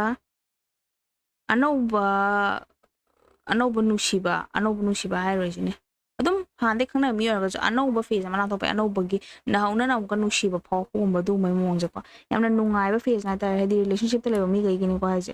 ꯑꯗꯨꯒ ꯁꯤꯡꯒꯜꯈꯩꯒꯤꯅ ꯃꯣꯏꯒꯤ ꯑꯔꯥꯛ ꯑꯔꯥꯛꯄ ꯆꯥꯟꯁꯇꯣ ꯑꯗꯨꯝ ꯂꯣꯏꯁꯤꯜꯂꯤ ꯃꯣꯏꯒꯤ ꯋꯥꯈꯜꯁꯤꯗ. ꯑꯩꯗꯤ ꯅꯨꯡꯁꯤꯅꯕꯁꯦ ꯍꯧꯖꯤꯛ ꯃꯦꯟ ꯅꯠꯇꯦ ꯀꯥꯏꯅ ꯈꯔ ꯈꯟꯕ ꯑꯃ ꯂꯩꯔꯤꯀꯣ. ꯑꯗꯨꯅ ꯑꯔꯥꯛ ꯑꯔꯥꯛꯄ ꯆꯥꯟꯁ ꯑꯣꯏꯊꯣꯛꯀꯗꯧꯕ ꯉꯥꯛꯇ ꯑꯣꯏꯔꯒꯁꯨꯅꯦ ꯁꯤꯗꯒꯤ ꯂꯥꯞꯅ ꯆꯦꯜꯂꯤꯕ ꯀꯥꯟꯗ ꯁꯤꯡꯒꯜꯁꯤꯡꯁꯤꯅ. ꯂꯣꯏꯅꯃꯛ ꯑꯔꯥꯛ ꯑꯔꯥꯛꯄ ꯂꯣꯏꯅꯃꯛꯇꯣ ꯁꯤꯒꯤꯁꯦ ꯑꯦꯟꯗꯤꯡ ꯀꯥꯔꯗꯅꯤ. ꯂꯣꯏꯁꯤꯜꯂꯤ ꯗꯦꯠ ꯍꯥꯏꯁꯦ. ꯑꯗꯨꯒ ꯐꯦꯃꯤꯂꯤꯒꯤ ꯑꯣꯏꯅ ꯌꯦꯡꯕ ꯀꯥꯟꯗ ꯐꯦꯃꯤꯂꯤ ꯐ꯭ꯔꯦꯟడ్ꯁ ꯀꯩꯀꯥꯒꯤꯗ ꯑꯩꯈꯣꯏ ꯏꯃꯨꯡ ꯃꯅꯨꯡꯒꯤ ꯑꯣꯏꯅ ꯌꯦꯡꯕꯗ ꯗꯥꯎ ꯌꯥꯗꯧꯕ ꯑꯃ ꯂꯥꯛꯀꯅꯤ. ꯁꯤꯒꯤ ꯀꯥꯔꯠꯁꯦ ꯗꯥꯎ ꯌꯥꯝ ꯌꯥꯕ ꯈꯣꯠꯄ ꯑꯃ ꯆꯪꯀꯅꯤ. ꯁꯤꯒꯤ ꯗꯥꯎ ꯌꯥꯕꯁꯤꯅ ꯏꯃꯨꯡ ꯃꯅꯨꯡꯗ ꯌꯥꯝꯅ ꯍꯔꯥꯎ ꯇꯌꯥꯝꯕ ꯌꯥꯝꯅ ꯈꯪꯗꯦ ꯗꯥꯎ ꯌꯥꯕ ꯄꯨꯔꯥ ꯂꯛꯁꯃꯤ ꯆꯪꯕꯩ ꯇꯥꯏꯞꯇ ꯍꯥꯏꯇꯥꯔꯦꯅꯦꯀꯣ. ꯌꯥꯝꯅ ꯗꯥꯎ ꯌꯥꯒꯗꯧꯕ ꯑꯃ ꯂꯩ ꯍꯟꯗꯛ ꯊꯥꯁꯤꯗ. ꯀꯩꯅꯣ ꯍꯥꯏꯕꯗꯤ ꯗꯥꯏꯔꯦꯛꯇꯤ ꯑꯩꯁꯨ ꯌꯥꯝ ꯀꯟꯅ ꯁ꯭ꯄꯦꯁꯤꯐꯤꯛ ꯑꯣꯏꯔꯗꯤ ꯃꯤ ꯈꯔꯗ ꯆꯥꯅꯅꯤ ꯃꯤ ꯈꯔꯗ ꯆꯥꯅꯔꯣꯏ. ꯑꯗꯣ ꯑꯩ ꯉꯝꯃꯦ ꯍꯥꯏꯕꯩ ꯋꯥ ꯅꯠꯇꯕ ꯑꯗꯨ ꯈꯔꯗꯤ ꯃꯇꯝ ꯆꯪꯗꯣꯏꯅꯦꯕ. ꯑꯗꯨ ꯌꯥꯝ ꯀꯟꯅ ꯃꯨꯟꯅ ꯌꯦꯡꯁꯤꯟꯕꯩꯗꯣ. ꯑꯗꯣ ꯑꯣꯚꯔꯑꯣꯜ ꯑꯗꯨꯒꯤꯅꯤ ꯑꯣꯚꯔꯑꯣꯜ ꯑꯣꯏꯅ ꯃꯌꯥꯝꯒꯤ ꯖꯦꯅꯔꯦꯜ ꯑꯣꯏꯅ ꯄꯥꯕꯗ ꯗꯥꯎ ꯌꯥꯒꯗꯧꯕ ꯑꯃ ꯂꯩ ꯏꯃꯨꯡ ꯃꯅꯨꯡꯗ ꯍꯟꯗꯛꯁꯦ. ꯌꯥꯝ ꯗꯥꯎ ꯌꯥꯕꯗꯧꯕ ꯑꯃ ꯆꯪꯀꯅꯤ. ꯑꯗꯨꯅꯤ ꯍꯥꯏꯗꯣꯏꯁꯦꯀꯣ. ꯍꯟꯖꯤꯟ ꯍꯟꯖꯤꯟꯁꯨ ꯍꯥꯏꯔꯦ. ꯐꯠꯇꯕ ꯗꯥꯎ ꯌꯥꯗꯕ ꯍꯥꯏꯔꯔꯣꯏꯁꯤꯅꯦ. ꯏꯃꯨꯡ ꯃꯅꯨꯡꯒꯤ ꯑꯣꯏꯅ ꯐꯠꯇꯕ ꯑꯃꯅꯦ ꯑꯋꯥꯕ ꯌꯥꯝ ꯄꯤꯕ ꯑꯗꯨꯗꯣ ꯂꯣꯏꯁꯤꯜꯂꯛꯄ ꯑꯗꯨꯒꯤꯁꯨ ꯑꯋꯥꯕꯁꯨ ꯂꯣꯏꯁꯤꯜꯂꯛꯄꯅ ꯍꯥꯏꯔꯤꯀꯣ. ꯍꯧꯖꯤꯛꯀꯤ ꯗꯥꯎ ꯌꯥꯕꯁꯦ ꯆꯪꯉꯛꯄꯁꯤꯅ ꯅꯍꯥꯟꯈꯩꯁꯦ ꯃꯃꯥꯡ ꯊꯥ ꯍꯥꯏꯔꯤꯁꯤ ꯅꯠꯇ꯭ꯔꯒ ꯅꯍꯥꯟꯈꯩꯔ ꯀꯩꯅꯣ ꯍꯟꯗꯛ ꯊꯥꯁꯤꯒꯤ ꯃꯃꯥꯡꯁꯤꯗ ꯀꯣ ꯗꯥꯎ ꯈꯔ ꯌꯥꯗꯕ ꯈꯣꯠꯇꯕ ꯑꯗꯨꯝ ꯊꯦꯡꯅꯕ ꯃꯥꯜꯂꯦꯕꯀꯣ. ꯁꯤꯒꯤ ꯗꯥꯎ ꯌꯥꯗꯕꯁꯦ ꯍꯟꯗꯛꯀꯤ ꯑꯅꯧꯕ ꯂꯥꯛꯀꯗꯧꯔꯤꯕ ꯗꯥꯎ ꯌꯥꯕꯒꯤ ꯑꯣꯄꯣꯔꯆꯨꯅꯤꯇꯤ ꯆꯥꯟꯁ ꯁꯤꯆꯨꯋꯦꯁꯟ ꯁꯤꯒꯤ ꯑꯅꯧꯕ ꯑꯃ ꯆꯪꯉꯛꯀꯗꯣꯏꯁꯦ ꯁꯤꯁꯤꯅ ꯍꯥꯟꯅꯒꯤ ꯗꯥꯎ ꯌꯥꯗꯕ ꯇꯥꯟꯊꯣꯛꯈꯤꯕꯒꯨꯝꯕ ꯃꯑꯣꯡꯗ ꯍꯥꯟꯅꯒꯤ ꯗꯥꯎ ꯌꯥꯗꯕ ꯑꯋꯥꯕ ꯄꯤꯔꯝꯕ ꯑꯋꯥꯕ ꯂꯩꯔꯝꯕꯁꯤꯡꯗꯣ ꯂꯣꯏꯅꯃꯛ ꯁꯤꯠꯇꯣꯛ ꯁꯦꯡꯗꯣꯛꯈꯤꯕꯀꯣ. ꯑꯗꯨꯅꯤ ꯑꯗꯨ ꯑꯉꯛꯄ ꯄꯥꯎꯁꯨ ꯑꯣꯏꯅꯤꯀꯣ ꯏꯃꯨꯡ ꯃꯅꯨꯡꯒꯤ ꯑꯣꯏꯅ. ꯐ꯭ꯔꯦꯟ ꯁꯔꯀꯜꯗ ꯑꯣꯏꯕꯁꯨ ꯌꯥꯏ. ꯐ꯭ꯔꯦꯟꯁ ꯑꯦꯟ ꯐꯦꯃꯤꯂꯤ ꯀꯣ ꯑꯗꯨꯒꯤꯅꯤ. ꯑꯗꯣ ꯑꯣꯚꯔꯑꯣꯜ ꯑꯣꯏꯅ ꯄ꯭ꯂꯥꯅꯤꯡ ꯌꯥꯝ ꯀꯟꯅ ꯇꯧꯔꯤ. ꯑꯩ ꯁꯤ ꯇꯧꯒꯦ ꯈꯣꯠꯀꯦꯅ ꯄ꯭ꯂꯥꯅꯤꯡ ꯌꯥꯝ ꯀꯟꯅ ꯇꯧꯔꯤ ꯁꯤꯒꯤꯁꯤꯅꯀꯣ. ꯑꯗꯨꯒ ꯄ꯭ꯂꯥꯟꯁꯤꯗ ꯑꯦꯛꯁꯟꯁꯨ ꯇꯧꯒꯦꯅ ꯈꯜꯂꯤ. ꯊꯕꯛ ꯑꯣꯏꯅꯁꯨ ꯄꯥꯡꯊꯣꯛꯀꯦꯅ ꯈꯜꯂꯤ. ꯑꯗꯣ ꯈꯟꯕꯗꯪ ꯑꯣꯏꯔꯤꯀꯣ ꯍꯧꯖꯤꯛꯀꯤ ꯑꯣꯏꯅ. ꯊꯕꯛ ꯑꯣꯏꯅ ꯗꯛ ꯂꯥꯎꯅ ꯄꯥꯡꯊꯣꯛꯑꯦ ꯈꯣꯠꯇꯣꯛꯑꯦ ꯍꯥꯏꯕꯁꯤꯃ ꯑꯗꯨꯃꯗꯤ ꯎꯗ꯭ꯔꯤꯕꯀꯣ. ꯑꯗ ꯋꯥꯈꯜꯁꯦ ꯁꯦꯀꯦꯟ ꯊꯣꯠ ꯌꯥꯝ ꯈꯟꯕꯗꯣ. ꯍꯥꯏꯕꯗꯤ ꯑꯩꯅ ꯁꯤꯁꯦ ꯇꯧꯒꯦ ꯇꯧꯁꯜꯂꯨꯔꯒ ꯑꯣꯏꯊꯣꯛꯇ꯭ꯔꯒꯗꯤ ꯈꯣꯠꯇ꯭ꯔꯒꯗꯤ ꯁꯤ ꯇꯧꯕ ꯈꯣꯠꯄ ꯍꯥꯏꯗꯤ ꯂꯝꯕꯤꯁꯦ ꯂꯣꯏꯅꯃꯛ ꯑꯣꯏꯗ꯭ꯔꯒꯅ ꯑꯩ ꯁꯤꯗꯒꯤ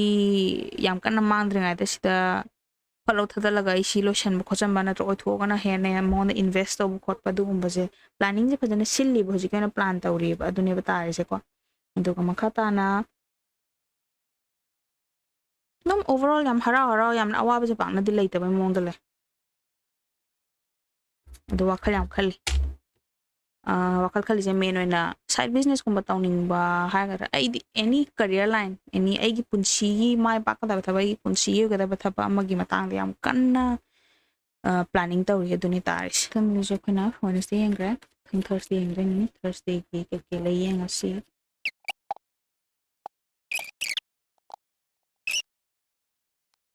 ꯑꯣꯀꯦ ꯁꯣ ꯊꯔꯁꯗꯦꯒꯤꯁꯤꯗ ꯇꯥꯔꯤꯁꯤꯀꯣ ꯍꯧꯖꯤꯛ ꯌꯦꯡꯕ ꯇꯥꯔꯤꯁꯦ ꯀꯔꯤꯌꯔꯒꯤ ꯍꯥꯟꯅꯀꯣ. ꯀꯔꯤꯌꯔꯒꯤ ꯂꯥꯏꯟꯁꯤꯗ ꯍꯧꯖꯤꯛꯁꯦ ꯃꯌꯥꯝꯗ ꯀꯌꯥ ꯍꯥꯏꯗꯣꯛꯀꯅꯣ ꯍꯥꯏꯔꯤꯀꯣ. ꯍꯧꯖꯤꯛ ꯇꯧꯗꯧꯕ ꯊꯕꯛ ꯀꯩꯀꯥꯗꯣ ꯃꯌꯥꯝꯗ ꯀꯌꯥ ꯍꯥꯏꯗꯣꯛꯀꯅꯨ ꯁꯤꯅ ꯑꯗꯨꯅ ꯑꯐꯕ ꯄꯣꯔꯛꯀꯅꯤꯀꯣ.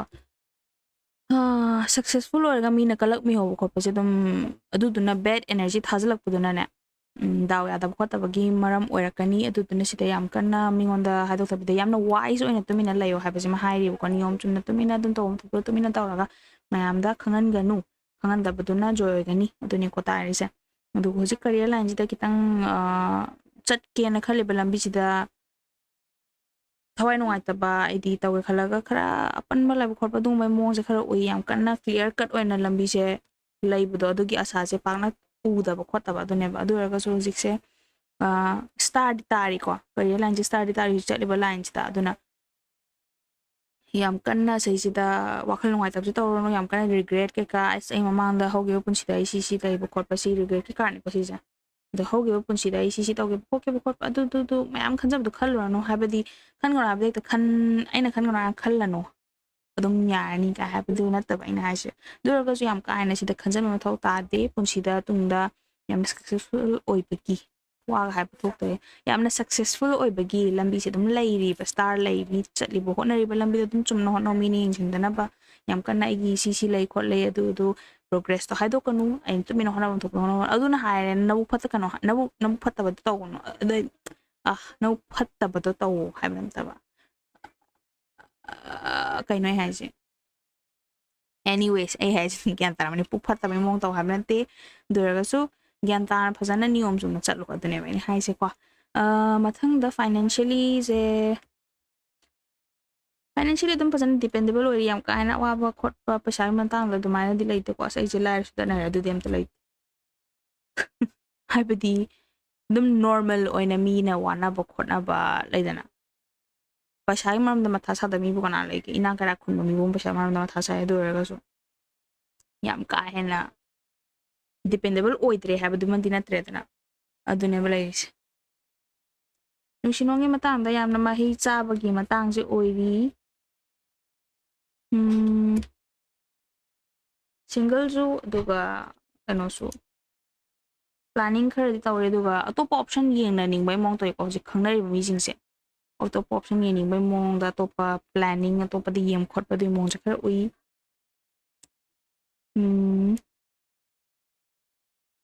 ꯑꯣꯀꯦ ꯏꯒꯣ ꯈꯔ ꯋꯥꯡꯅꯩ ꯍꯟꯗꯛ ꯃꯇꯥꯡꯁꯤꯗ ꯀꯣ ꯑꯗꯣ ꯌꯥꯝ ꯀꯥ ꯍꯦꯟꯅ ꯀꯩ ꯍꯥꯏꯅꯤ ꯑꯗꯨꯝ ꯂꯦꯠ ꯒꯣ ꯇꯧꯔꯒ ꯑꯗꯨꯝ ꯐꯣꯜ ꯏꯟ ꯂꯚ ꯇꯧꯔꯁꯤ ꯍꯥꯏꯕꯒꯤ ꯑꯦꯒ꯭ꯔꯤꯃꯦꯟꯗꯣ ꯑꯗꯨꯝ ꯇꯨꯡꯗ ꯑꯗꯨꯝ ꯂꯥꯛꯀꯅꯤ ꯁꯤꯒꯤ ꯀꯅꯦꯛꯁꯟꯁꯤꯗ ꯑꯗꯨꯅꯤ ꯁꯤꯡꯒꯜ ꯂꯩꯕꯁꯤꯡꯁꯤꯅ ꯁꯤꯡꯒꯜ ꯂꯩꯕꯒꯤꯅ ꯀꯩꯅꯣ ꯀꯣꯟꯅ ꯑꯗꯨꯝ ꯂꯥꯛꯀꯅꯤ ꯃꯤ ꯉꯥꯏꯕꯗ ꯀꯜꯂꯨ ꯍꯥꯏꯔꯤ ꯁꯤꯗ ꯁꯤꯡꯒꯜꯁꯤꯡꯒꯤ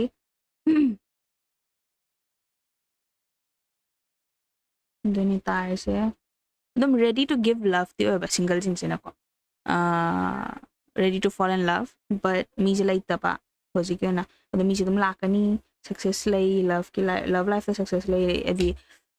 ꯊꯔꯁꯗꯦ ꯄꯣꯛꯄꯁꯤꯡꯁꯦ ꯑꯦꯗꯃꯥꯏꯔ ꯇꯧꯖꯕ ꯃꯤ ꯆꯪꯉꯛꯀꯅꯤꯅ ꯍꯥꯏꯌꯦꯕꯀꯣ ꯃꯣꯏꯕꯨ ꯑꯦꯗꯃꯥꯏꯔ ꯇꯧꯖꯕ ꯃꯤ ꯆꯪꯉꯛꯀꯗꯣꯏꯕ ꯑꯗꯨꯒ ꯀꯄꯜꯁꯤꯡꯁꯤꯅ ꯌꯥꯝꯅ ꯑꯃꯅ ꯃꯥꯒꯤ ꯄꯥꯔꯠꯅꯔꯗ ꯌꯥꯝ ꯏꯒꯣ ꯌꯥꯝꯅ ꯏꯒꯣ ꯌꯥꯝꯅ ꯎꯠꯄ ꯍꯥꯏꯕꯗꯤ ꯌꯥꯝ ꯄꯨꯛ ꯐꯠꯇꯅꯕꯗꯤ ꯅꯠꯇꯦꯀꯣ ꯑꯗꯨ ꯑꯣꯏꯔꯒꯁꯨ ꯏꯒꯣ ꯈꯔ ꯇꯧꯅꯔꯦ ꯏꯒꯣ ꯈꯔ ꯀꯥꯞꯁꯟꯅꯔꯦ ꯑꯗꯒꯤ ꯌꯥꯝꯅ ꯑꯃꯅ ꯈꯔ ꯍꯥꯏꯗꯤ ꯅꯪꯅ ꯑꯩꯅ ꯅꯪ ꯈꯟꯖꯕꯁꯦ ꯀꯩꯁꯨ ꯌꯥꯝ ꯈꯟꯃꯟꯗꯦ ꯌꯥꯝꯅ ꯅꯊꯟꯗ ꯌꯥꯝ ꯃꯠ ꯀꯥꯒꯅꯣ ꯀꯥꯏꯅꯒ ꯑꯃꯗꯤ ꯌꯥꯝꯅ ꯀꯣꯜꯗꯀ ꯑꯣꯏꯅꯕ ꯈꯣꯠꯅꯕ ꯑꯗꯨꯒꯨꯝꯕꯒꯤ ꯃꯑꯣꯡ ꯈꯔ ꯎꯠꯅꯩ ꯑꯗꯨꯅ ꯋꯥꯈꯜ ꯈꯔ ꯅꯨꯡꯉꯥꯏꯇꯕ ꯈꯣꯠꯇꯕ ꯑꯗꯨꯃꯥꯏꯅ ꯂꯩꯀꯣ ꯑꯗꯨꯅ ꯑꯇꯣꯞꯄ ꯑꯣꯞꯁꯟ ꯌꯦꯡꯁꯤꯔꯥ ꯈꯣꯠꯁꯤꯔꯥ ꯀꯥꯏꯅꯒ ꯁꯨꯝ ꯋꯥꯈꯜꯁꯦ ꯈꯔ ꯆꯔꯥꯡꯅꯕ ꯃꯑꯣꯡ ꯑꯗꯨꯃꯥꯏꯅ ꯈꯔ ꯎꯏ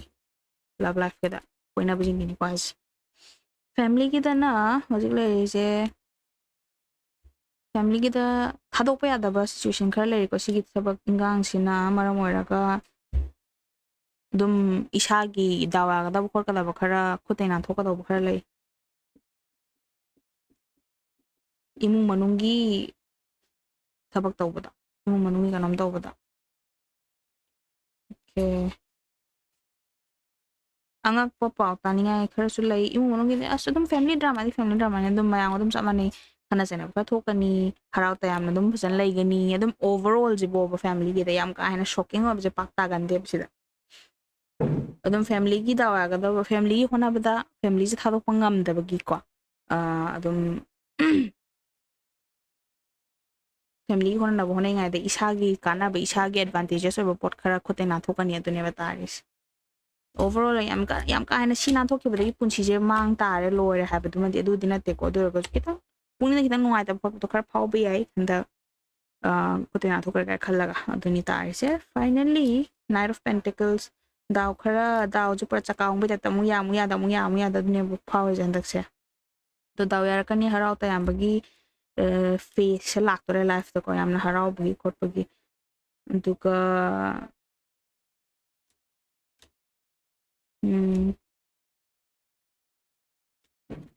okay mi khara khana chana thok pe friends da ko khana chana bai di marai marang khara tawna ba yana da ko ta ba do si jina mara moraga puning da ka hani achu marang gi sense ama yamna lak ko pa do ma chanda khara phawni august ta da Thursday pok pujing je Thursday pok pujing je Thursday pok pa ai gi video yeng bajing chi adu okay overall du loire Thursday gi mathang sina Friday gi yang si kai kai ta ba do loire so hojik yeng bata tari si career line gi hani yang si ko si ya hambe card si career line gi do hojik se daw khara ya da ba khara face story ko daw ya da ba je consistently ya da ba na ta ba adu ka so amung ya da yamna kahani kan adana kitang phara ba ga salon amu ya da kitang phara salon du gumba je khara face story ba career line si da Friday pok pa jing se adu du na lambi je thing bai mo da hedi chat pe ngam da ba khot ta ba progress ilai lai ta samna har ba da dana du gumba je khara face story dana pukning je kitang yam guarded oina lai ga ra ta daw ya da khot ta ba je khara toin thing na dana moral kitang down no yam ka hina down no bedina te khara moral je down no ra duga makhala ni yang ba da hojik se kitang wakhal je balance out tawri ha ta balance out bi ai je kahani to bana phari bra to pe yeng bana phari bra du gumba je khara pros and cons je sum on na khara yeng ni wakhal de khara ware okay wakhal kitang waram de wakhal khara ware august ta ji gi oina tawi khan bada pan balai bisina su odeni ko adora su ke nunga bala kani just fight through it shigi je sungoi oiro habdina teba hojik se kitang you need to struggle a bit for this to happen and makatani amda defeat se sum face dikra tawgini defeat se kara face tawgini adi ama ani na loire na traga mari manga loire habse leite ko defeat se kara toina face tawgini kas thanung ji da holo na I wakhal da ko duka ke meaning jam khara sule meaning jam babdi sheng na har bada mi jadu to na tawre black magic tawre du hai bana te ko dur ga so mi gi progress ga habda kalak mi hoba phaw gi negative energy je khoi gi life the effect taweba somehow ado explain to bani ngam dur ga so khara di effect tawi du na dugumba gi manu ju khara lai career line chita ma si tawre ka ne yeng mri tang progress like record kre khan baduna yam ka hena jangja mangam da bu khota ba ko planning to go hedi plan da pura solid oi han go na hai ri ko jik se planning phajana solid oi han go duka nata di dum edi awana do dum face to ne planning do solid oi han go aduni sida career da hojik career line da hai je financially ju yam ka hena hojik se option ke ka khari yengi financially to da chamum kai le khot pa kana ko wandering face just like procrastination gi ko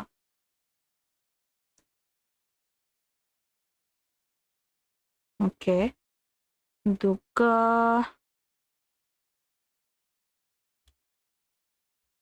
financially yang badana hojik se kano lai ko wakhal khali karam bada kai sula lak te habne te do lak pham je atopa di leidana makhuna te hut khe lak phum ka ke lai kana ko thi bu gumba kara wakhal je kara khali aduga daw ya gadam dilai si daw ya gadam malai changkani angak po ni financially daw ya kada ba adugumba gi mong se ui ko duga makata ni yeng bada love life ki je nangai na thuk pangam de khan badu mana thuk pangam me ha bagi mong je ui ko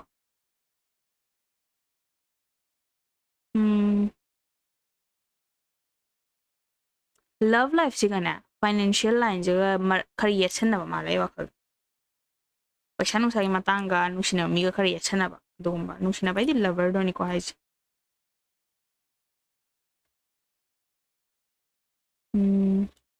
okay ego ju khara dum lai nei ko aduna paisa nu sa ga yetchen na ru ba je phabar phatabra khotabra dugumba balance out khara taw na ba pros and cons on thok na ba de hojik se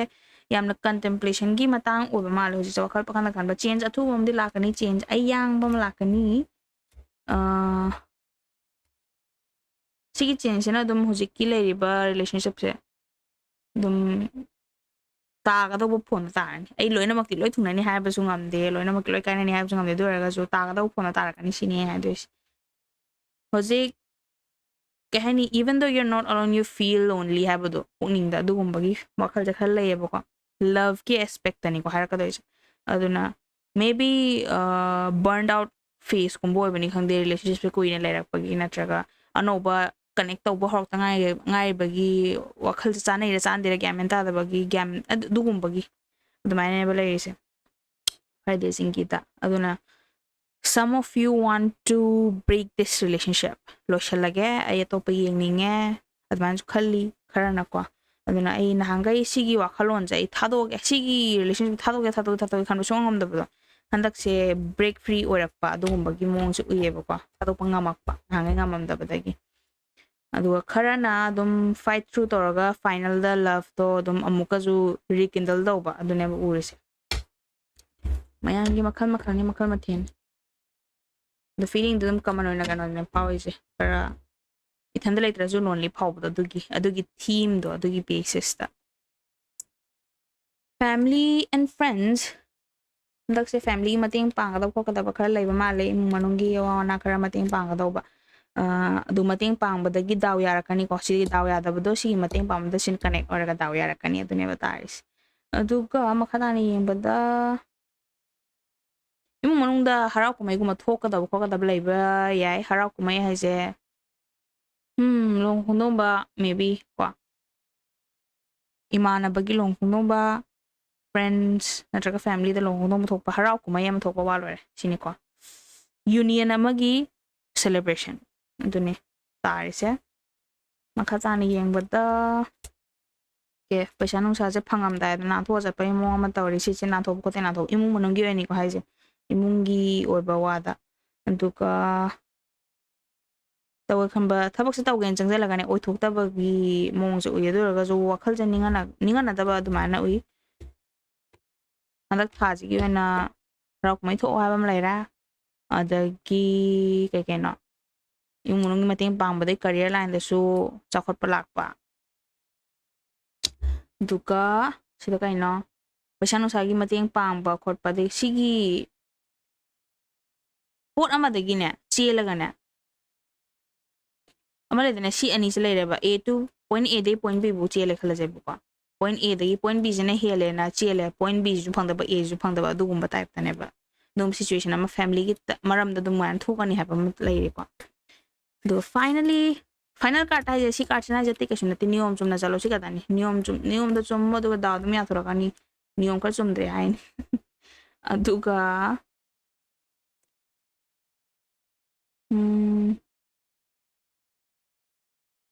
change kar lakani handaki august ha je na hangai lakta change ma lakani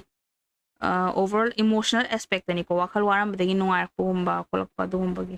positive ni for sure positive change ni have duma di ai have direct guarantee bi song am there was misunderstanding leram badu the clear oi thorpa gumba friends da zo family da zo natraga lover ga misunderstanding leba clear or ko gumba du gumba kwa aduga paisa nungsagi mateng khara phangbagi mong ui kaigum paisa nungsa waragadi paisa nungsa mateng ju phangbagi mong ju ura awabado kokpa khotpa duni urisi loire friday gi sida okay sigi final sina saturday gini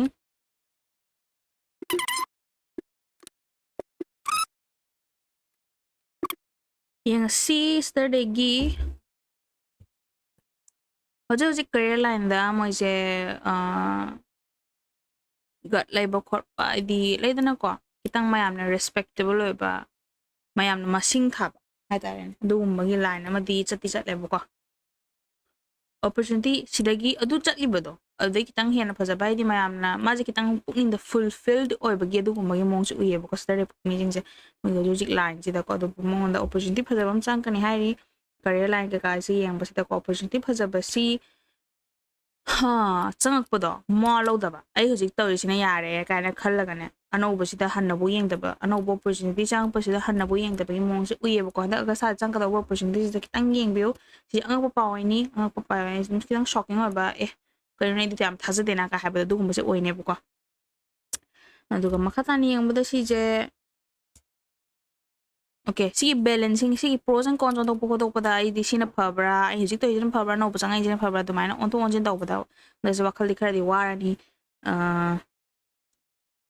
ꯀꯔꯝꯕꯅ ꯐꯩꯅꯣꯅ ꯑꯗꯨꯗꯣ ꯑꯣꯟꯊꯣꯛ ꯑꯣꯟꯁꯤꯟ ꯇꯧ ꯂꯩꯔꯦ ꯀꯩ ꯃꯈꯥ ꯇꯥꯅ ꯌꯦꯡꯕꯗ ꯑꯗꯣ ꯁꯤꯒꯤ ꯑꯣꯟꯊꯣꯛ ꯑꯣꯟꯁꯤꯟꯁꯦ ꯀꯩꯁꯨ ꯌꯥꯝ ꯀꯥ ꯍꯦꯟꯅ ꯏꯐꯦꯛꯇꯤቭ ꯑꯣꯏꯔꯣꯏ ꯍꯥꯏꯕꯗꯤ ꯇꯧꯗ꯭ꯔꯤꯕ ꯊꯕꯛꯀꯤ ꯃꯔꯝꯗ ꯀꯩꯕꯨ ꯈꯟꯗꯣꯏꯅꯣ ꯍꯥꯏꯕꯗꯣ ꯑꯗꯨꯃꯁꯨ ꯇꯥꯔꯦꯀꯣ ꯑꯗꯨꯅ ꯌꯥꯝ ꯀꯟꯅ ꯁꯤꯒꯨꯝꯕꯗꯣ ꯈꯪꯗ꯭ꯔꯤꯕꯅꯤꯅ ꯑꯗꯨꯝ ꯕ꯭ꯂꯥꯏꯟ ꯑꯣꯏꯕꯒ ꯆꯞ ꯃꯥꯟꯅꯔꯤꯕ ꯑꯗꯨꯅ ꯑꯦꯛꯁꯄ꯭ꯂꯣꯔ ꯇꯧꯅꯤꯡꯉꯒꯗꯤ ꯁꯤꯁꯤꯗ ꯈꯣꯡꯗꯥꯁꯟꯕ ꯌꯥꯒꯅꯤ ꯍꯟꯗꯛꯁꯦ ꯗꯥꯎꯁꯦ ꯌꯥꯝ ꯀꯟꯅ ꯄꯤꯕ ꯊꯥꯗꯤ ꯑꯣꯏꯗꯤ ꯑꯣꯏꯗꯦ ꯑꯗꯨ ꯑꯣꯏꯔꯒꯁꯨ ꯈꯔ ꯇꯥꯡꯅ ꯐꯪꯕ ꯗꯥꯎ ꯍꯥꯏꯇꯥꯔꯦꯅꯦꯀꯣ ꯑꯗꯨꯒꯨꯝꯕ ꯃꯑꯣꯡꯅꯤ ꯐꯥꯏꯅꯥꯟꯁꯤꯌꯦꯜꯂꯤꯁꯨ ꯑꯗꯨꯝ ꯐꯥꯏꯅꯥꯟꯁꯤꯌꯦꯜꯂꯤ ꯐꯪꯕꯁꯦ ꯍꯥꯏꯕꯗꯤ ꯐꯥꯏꯅꯥꯟꯁꯤꯌꯦꯜ ꯁ꯭ꯇꯦꯇꯁꯁꯦ ꯃꯤꯉꯣꯟꯗ ꯌꯥꯝ ꯀꯟꯅ ꯌꯥ ꯂꯥꯎꯊꯣꯛꯀꯅꯣ ꯍꯥꯏꯕꯁꯦ ꯃꯥ ꯍꯥꯏꯔꯤꯀꯣ ꯌꯥꯝꯅ ꯒꯠ ꯇꯧꯏꯅꯤ ꯀꯥꯏꯅꯒ ꯃꯤꯉꯣꯟꯗ ꯁꯨꯝ ꯂꯩꯗꯅ ꯏꯁꯥꯅ ꯌꯥꯝꯅ ꯄꯨꯛ ꯐꯠꯇꯕꯒꯤ ꯋꯥ ꯅꯠꯇꯕ ꯑꯗꯨ ꯑꯣꯏꯔꯒꯁꯨ ꯑꯃ ꯂꯩꯗꯥꯏꯅꯦ ꯏꯁꯥꯅ ꯏꯁꯥ ꯄ꯭ꯔꯥꯎꯠ ꯑꯣꯏꯖꯔꯒꯁꯨ ꯃꯤꯉꯣꯟꯗ ꯍꯥꯏꯗꯣꯛꯀꯅꯣ ꯀꯂꯛꯃꯤꯍꯧꯕ ꯃꯤꯅꯅꯦ ꯐꯠꯇꯅꯕ ꯁꯤꯜꯂꯛꯀꯅꯤ ꯑꯗꯨꯒ ꯃꯤꯁꯦ ꯁꯤꯃꯥꯗꯧꯅ ꯐꯠꯇꯦ ꯍꯥꯏꯕꯩ ꯋꯥ ꯅꯠꯇꯕ ꯑꯗꯨ ꯑꯣꯏꯔꯒꯁꯨ ꯁꯕꯀꯣꯟꯁꯤꯌꯁꯂꯤ ꯃꯣꯏꯒꯤ ꯀꯜꯂꯛꯄꯗꯨꯅ ꯁꯨꯝ ꯍꯦꯟꯈ꯭ꯔꯒ ꯑꯗꯨꯒꯨꯝꯕꯁꯦ ꯈꯔ ꯇꯧꯔꯛꯀꯅꯦꯕ ꯑꯗꯨꯗꯨꯅ ꯃꯤꯉꯣꯟꯗ ꯄꯥꯛ ꯍꯥꯏꯗꯣꯛꯎꯅꯨ ꯏꯁꯥꯒꯤ ꯅꯨꯡꯉꯥꯏꯕꯗꯤ ꯏꯁꯥꯅ ꯇꯨꯃꯤꯟꯅ ꯑꯗꯨꯝ ꯅꯨꯡꯉꯥꯏꯖꯔ ꯂꯣꯏꯔꯦ ꯃꯤꯉꯣꯟꯗ ꯌꯥꯝ ꯌꯥ ꯇꯧꯕ ꯃꯊꯧ ꯇꯥꯗꯦ ꯐꯥꯏꯅꯥꯟꯁꯤꯌꯦꯜ ꯄꯩꯁꯥ ꯅꯨꯡꯁꯥꯒꯤ ꯃꯇꯥꯡꯗꯒꯇꯪꯅꯤꯀꯣ ꯑꯩꯅ ꯍꯥꯏꯁꯦ ꯑꯗꯣ ꯑꯣꯚꯔꯑꯣꯜꯗ ꯑꯦꯄ꯭ꯂꯥꯏ ꯇꯧꯔꯁꯨ ꯀꯩꯁꯨ ꯀꯥꯏꯗꯦ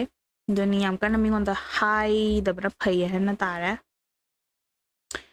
ꯍꯟꯗꯛꯁꯦ ꯐꯥꯏꯅꯥꯟꯁꯤꯌꯦꯜꯂꯤ ꯑꯗꯨꯝ ꯑꯋꯥ ꯑꯅꯥ ꯊꯣꯛꯄ ꯈꯣꯠꯄꯒꯤ ꯑꯗꯨꯒꯨꯝꯕꯁꯦ ꯄꯥꯛꯅ ꯂꯩꯇꯦ ꯑꯋꯥ ꯑꯅꯥ ꯍꯥꯏꯔꯒꯗꯤ ꯁꯨꯝ ꯂꯩꯗꯅ ꯄꯩꯁꯥꯁꯦ ꯍꯟꯗꯛꯁꯦ ꯈꯔ ꯀꯧꯔꯦ ꯈꯣꯠꯂꯦ ꯈꯔ ꯋꯥꯔꯦ ꯑꯩꯅ ꯂꯩꯅꯤꯡꯕ ꯈꯣꯠꯄꯅ ꯂꯩꯕ ꯉꯝꯗ꯭ꯔꯦ ꯆꯔꯥ ꯍꯦꯜꯂꯦꯃꯛꯇꯤ ꯍꯥꯏꯕ ꯅꯠꯇꯦꯀꯣ ꯑꯩ ꯍꯥꯏꯁꯦ ꯑꯗꯨ ꯑꯣꯏꯔꯒꯁꯨ ꯁꯨꯝ ꯂꯩꯗꯅ ꯆꯥꯡꯆꯠ ꯑꯃꯗ ꯅꯍꯥꯟꯒꯩ ꯐꯪꯕꯗꯩ ꯈꯔ ꯅꯦꯝꯃ ꯈꯣꯠꯂꯦ ꯑꯗꯨꯒꯨꯝꯕꯒꯤ ꯁꯤꯆꯨꯋꯦꯁꯟꯁꯦ ꯁꯨꯡꯂꯩ ꯂꯩꯇꯦꯕ ꯍꯟꯗꯛꯁꯦ ꯑꯗꯨꯝ ꯃꯔꯥꯡ ꯀꯥꯏꯅ ꯐꯖꯅ ꯍꯟꯗꯛꯅꯕꯨ ꯍꯦꯟꯅ ꯐꯪꯕ ꯌꯥꯏ ꯃꯦꯕꯤꯀꯣ ꯍꯦꯟꯅ ꯄ꯭ꯔꯣꯁꯄꯦꯔꯁ ꯑꯣꯏꯕ ꯍꯟꯗꯛ ꯍꯦꯟꯅ ꯗꯥꯎ ꯌꯥꯕꯒꯤ ꯃꯑꯣꯡꯁꯦ ꯎꯏ ꯑꯗꯨ ꯑꯣꯏꯔꯒꯁꯨ ꯍꯟꯗꯛ ꯐꯪꯗꯣꯏꯕ ꯄꯩꯁꯥ ꯀꯩꯀꯥꯁꯦ ꯌꯥꯝ ꯀꯥ ꯍꯦꯟꯅ ꯃꯤꯉꯣꯟꯗ ꯌꯥꯝꯅ ꯑꯌꯥ ꯇꯧꯒꯅꯨ ꯃꯤꯉꯣꯟꯗ ꯌꯥꯝ ꯎꯠꯊꯣꯛꯀꯅꯨ ꯌꯥꯝ ꯁꯣ ꯇꯧꯒꯅꯨ ꯑꯗꯨꯅꯦ ꯍꯥꯏꯁꯦ ꯇꯨꯃꯤꯟꯅ ꯑꯩꯒꯤ ꯅꯨꯡꯉꯥꯏꯊꯣꯛꯄꯅ ꯅꯨꯡꯉꯥꯏꯕꯝ ꯊꯣꯛꯄ ꯇꯨꯃꯤꯟꯅ ꯑꯩꯒꯤ ꯆꯥꯎꯈꯠꯅꯕ ꯇꯧꯖꯕꯗꯣ ꯇꯨꯃꯤꯟꯅ ꯑꯗꯨ ꯂꯩꯔꯦ ꯅꯨꯡꯁꯤꯅꯕꯒꯤꯗ ꯂꯚ ꯂꯥꯏꯐꯀꯤꯗ ꯇꯥꯔꯤꯁꯦ ꯄꯥꯔꯠꯅꯔꯗ ꯌꯥꯝꯅ ꯀꯣꯜ ꯑꯣꯏꯕꯒꯤ ꯃꯑꯣꯡ ꯑꯃ ꯇꯥꯏꯀꯣ ꯄꯥꯔꯠꯅꯔꯗ ꯌꯥꯝ ꯀꯥ ꯍꯦꯟꯅ ꯑꯩꯅ ꯅꯪꯁꯦ ꯈꯜꯂꯦ ꯍꯥꯏꯕꯗꯣ ꯄꯥꯛ ꯎꯠꯊꯣꯛꯇꯕ ꯈꯣꯠꯇꯕꯁꯦ ꯇꯥꯏ ꯍꯟꯗꯛꯀꯤ ꯊꯥꯁꯤꯗ ꯑꯗꯨꯒ ꯏꯃꯣꯁꯅꯦꯜꯂꯤ ꯁꯇ꯭ꯔꯦꯡꯁꯦ ꯑꯗꯨꯝ ꯐꯖꯅ ꯂꯩꯀꯣ ꯅꯤꯌꯣꯝ ꯆꯨꯝꯅ ꯑꯗꯨꯝ ꯂꯣꯏꯅꯃꯛ ꯇꯧꯔꯤ ꯑꯗꯨꯒ ꯁꯤꯡꯒꯜꯁꯤꯡꯒꯤꯅ ꯌꯥꯝꯅ ꯋꯥꯈꯜꯁꯦ ꯋꯥꯕ ꯈꯣꯠꯄ ꯑꯣꯔ ꯃꯦ ꯕꯤ ꯃꯣꯏꯅ ꯈꯟꯖꯕ ꯁꯇꯔꯗꯦꯁꯤꯡꯁꯤꯅ ꯈꯟꯖꯕ ꯃꯤꯁꯦ ꯁꯤꯁꯤꯗ ꯁꯇꯔꯗꯦꯁꯤꯡꯁꯦ ꯈꯟꯕꯤꯗꯕ ꯑꯗꯨꯗꯨꯅ ꯏꯊꯟꯗ ꯀꯣꯛ ꯆꯥꯛꯑꯒ ꯂꯩꯕꯒꯨꯝꯕ ꯃꯊ꯭ꯋꯥꯏꯁꯨ ꯌꯥꯝ ꯅꯨꯡꯉꯥꯏꯇꯕ ꯅꯍꯥꯟꯈꯩ ꯑꯩꯅ ꯃꯥꯅ ꯑꯩꯁꯦ ꯈꯟꯖꯩꯌꯦꯅ ꯈꯜꯂꯨꯔꯒ ꯏꯊꯟꯗ ꯚ꯭ꯔꯝ ꯆꯨꯕ ꯑꯣꯏ ꯂꯩꯔꯝꯃꯦ ꯀꯥꯏ ꯈꯜꯂꯒ ꯋꯥꯈꯜ ꯌꯥꯝ ꯅꯨꯡꯉꯥꯏꯇꯕ ꯑꯗꯨꯒꯨꯝꯕꯒꯤ ꯇꯥꯟꯖꯥꯁꯦ ꯑꯣꯏꯌꯦꯕꯀꯣ ꯁꯤꯗ ꯔꯤꯌꯦꯂꯥꯏꯖꯦꯁꯟ ꯂꯥꯛꯄꯅꯤ ꯈꯪꯗꯦ ꯑꯃꯅꯤ ꯈꯪꯗꯦ ꯑꯗꯨꯗꯨꯅ ꯏꯁꯥꯁꯦ ꯌꯥꯝꯅ ꯍꯥꯟꯅꯗꯤ ꯌꯥꯝꯅ ꯍꯔꯥꯎ ꯍꯔꯥꯎ ꯕꯕ꯭ꯂꯤ ꯍꯦꯄꯤ ꯑꯣꯏꯔꯝꯕꯗꯣ ꯌꯥꯝꯅ ꯀꯣꯜড ꯑꯣꯏꯁꯟꯈꯤꯕꯗꯣ ꯑꯗꯨꯒꯨꯝꯕꯒꯤ ꯃꯑꯣꯡꯁꯦ ꯑꯗꯨꯅꯦꯕꯀꯣ ꯂꯩꯔꯤꯁꯦ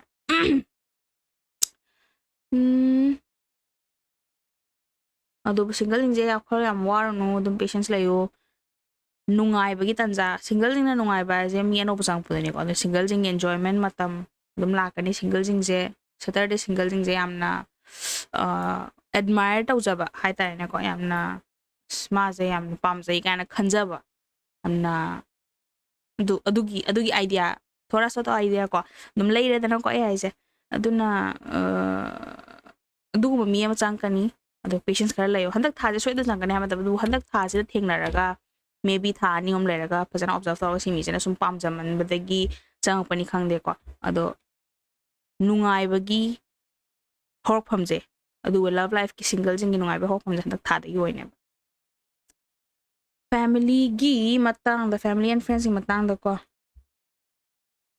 ꯈꯠꯅ ꯆꯩꯅꯕ ꯈꯔ ꯂꯩ ꯅꯣꯔꯃꯦꯜꯅꯤ ꯁꯤꯗꯤ ꯑꯗꯨꯝ ꯏꯃꯨꯡ ꯃꯅꯨꯡꯗ ꯈꯠꯅ ꯆꯩꯅꯗꯕ ꯀꯅꯥ ꯂꯩꯒꯦ ꯅꯨꯡꯉꯥꯏ ꯌꯥꯏꯐꯅ ꯂꯩꯕ ꯃꯤꯕꯨ ꯂꯣꯏ ꯈꯟꯅꯩ ꯑꯗꯣ ꯌꯥꯝ ꯀꯥ ꯍꯦꯟꯅ ꯁꯥꯊꯤꯅ ꯈꯟꯅꯕꯗꯤ ꯅꯠꯇꯦꯕ ꯑꯗꯨꯝ ꯈꯔ ꯈꯠꯅ ꯆꯩꯅꯕ ꯋꯥ ꯈꯔ ꯉꯥꯡꯅꯕ ꯈꯣꯠꯅꯕ ꯑꯗꯣ ꯑꯣꯚꯔꯑꯣꯜ ꯌꯥꯝ ꯀꯥ ꯍꯦꯟꯅ ꯏꯃꯨꯡ ꯃꯅꯨꯡꯒꯤ ꯃꯇꯥꯡꯗ ꯊꯋꯥꯏ ꯈꯔ ꯅꯨꯡꯉꯥꯏꯇꯕꯅꯤ ꯈꯪꯗꯦ ꯑꯃꯅꯤ ꯈꯪꯗꯦꯀꯣ ꯑꯗꯨꯒꯨꯝꯕ ꯈꯔ ꯂꯩ ꯇꯤꯟꯅꯕꯒꯤ ꯃꯇꯥꯡꯗꯅ ꯍꯟꯗꯛꯁꯦ ꯀꯩ ꯍꯥꯏꯅꯤ ꯑꯣꯟꯂꯤ ꯕꯦꯅꯤꯐꯤꯠꯁꯀꯤꯗꯪ ꯇꯤꯟꯅꯔꯝꯕ ꯃꯤꯒꯨꯝꯕ ꯂꯩꯗꯅꯀꯣ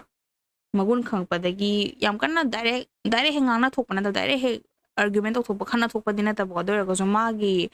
ꯑꯁꯦꯡꯕ interest to kaida leige to khangpadagi friendship khara sum leidana pau to mina dum kaim haina da bi dum to mina pau dum thadat pakot pa dum magi mong khara oi ko haidi Saturday jing sina ni ko taw doise friends jing da ma je kasu ai je imanaba moina imanabi mon nushina tinabana te ma je just advantage khara longing bai ni khotning bai ni have du makhang pogumba da ke duni aduga sigi friendship tagi you walk away the August hasida makadana leibada khara regret khara leira habada hojiki anauba thabakki ko career line jida thabakki direct hire jin thabak tawda Saturday so myam yawani ado career line jida anauba opportunity lakpada do consider taw hoda bagi regret maybe August halo rak paje sigi anauba opportunity je asto da ai hojik tawri se dum tawrage kholage khalaga anauba opportunity do kitabo explore tawda bida khote na tho hangra matungda wakhal nungai hoda bado adugi mong se khara uyebo ko adu buwa kan hoji anyhow aigi punsigi lambi sida ko maybe karana anoba opportunity to choose to be karana hani ga reiba career line da dum chacha gena khan be adu bu loina makta na noi no na choose to du na gi rai bakta tambagi ni adu na dum loina makta daw ya bi dum piriba karana walk away tawni karana opportunity consider tawro ha bi man tare bu ko adi mayam gi general reading ni na ado loina makta daw ya bi dum piriba ani makta dum khanda mi gai dun na ne dum masagi pukni da khalaning da phauri do dum lai bakta tambai ni adu gum atmaina destiny da belief tawsini Tony overall gi sida loira sida day su thank you so much for watching and kaya don't know bye bye